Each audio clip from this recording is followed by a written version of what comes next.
આગળ વાત કરીએ સુરતની, તો સુરતના વરાછામાં હની ટ્રેપમાં ફસાયેલા રેસ્ટોરન્ટ માલિકનો આપઘાત. તાપી નદીમાં ઝંપલાવીને આપઘાત કર્યો. યોગેશ જાવિયાએ આપઘાત કરતા પહેલા વિડીયો બનાવ્યો.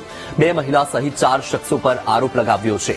રેસ્ટોરન્ટમાં કામ કરતી નૈના ભરત ઝાલા સાથે યોગેશ ભાગી ગયો હતો.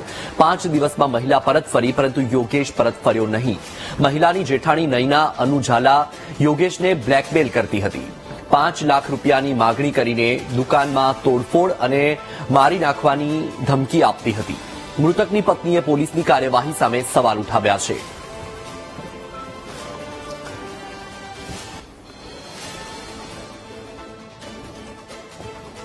મને નૈના અનુ ઝાલા, નૈના ભરત ઝાલા મને હની ટ્રેપમાં ફસાવ્યા.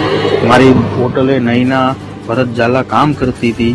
એની જેઠાણી માસ્ટર માઇન્ડ જે મને હની ટ્રેપમાં ફસાવેલા અને મને નૈના ભરત ઝાલા ભગાડીને લઈ ગઈ અને 4-5 દિવસ પછી પાછા આવતા રહ્યા. મને કે ચાલો હવે જવું છે એમ કરીને પછી આવ્યા. એટલે નૈના અનુ ઝાલા મારી પાસે 5 લાખ રૂપિયા માગણી કરી અને નહીં આપ તો તને મારી નાખીશ, તો તારી દુકાનમાં તોડફોડ કરીશ, એવી મને ધમકીઓ બધી આપી.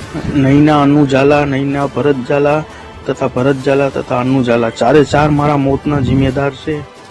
મારા હસબન્ડ 16 ડિસેમ્બર હતી એક અમારા અહીંયા રેસ્ટોરન્ટ જોબ ના કામ કરતી બેન સાથે ભાગી ગયા હતા. એ બેન 5 દિવસ પછી આવી ગયા, પણ આ ભાઈ આવ્યા નહીં. એમની જેઠાણી એમને ફોન કરીને બ્લેકમેલ કરતી હતી કે તું મને પૈસા નહીં આપે 5 લાખ રૂપિયા ને તો અમે તને મારશું, મારી નાખશું, કે તારા દુકાને તોડફોડ કરશું. બીકના કારણે ભાઈ પાછા ઘરે આવ્યા જ નહીં. એ કારણે મારે ફરિયાદ કરી તો ફરિયાદ મારી કોઈ લીધી નહીં. નથી કામરેજમાં લીધી, નથી વરાછામાં લીધી. અને છેલ્લે આ ભાઈ મારા જીજાજીને વિડીયો સેન્ડ કર્યો કે હું આ સુસાઇડ કરું છું. અમે લોકો સુસાઇડની જગ્યા ઉપર ગયા.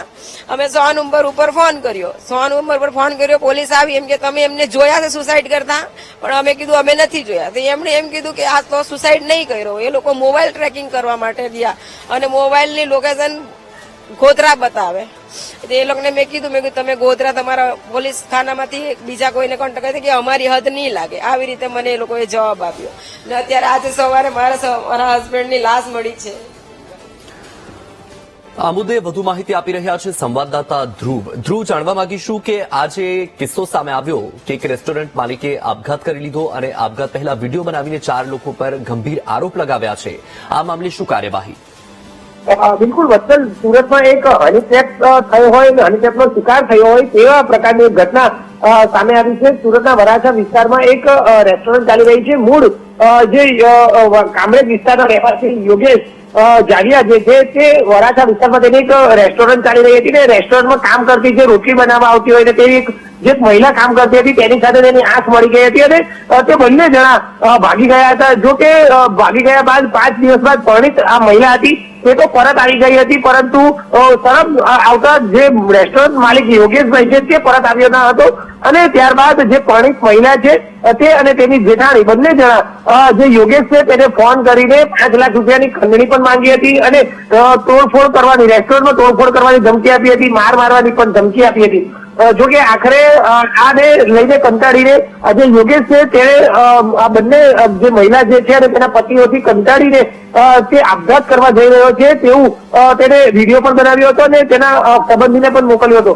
આખરે આ રીતે જયારે વિડીયો સામે આવ્યો ત્યારબાદ કોઈ પ્રકારની પોલીસે કાર્યવાહી ન કરી, જેને લઈને આ જે યુવક જે છે તેને કામરેજ ખાતે ક્યાંક તાપી નદીમાં કૂદકો મારી મોતે વાલું કર્યું હતું અને તેની જે મૃતદેહ છે તે ઉત્તરાયણ ખાતેથી મળી આવ્યો હતો. તમામ બાબતે મૃતક જે યોગેશ છે તેની પત્નીએ ન્યાયની માંગ કરી છે અને હાલ પોલીસ પણ આ બાબતે વધુ તપાસ કરી રહી છે. બિલકુલ ધ્રુવ, માહિતી બદલ આભાર.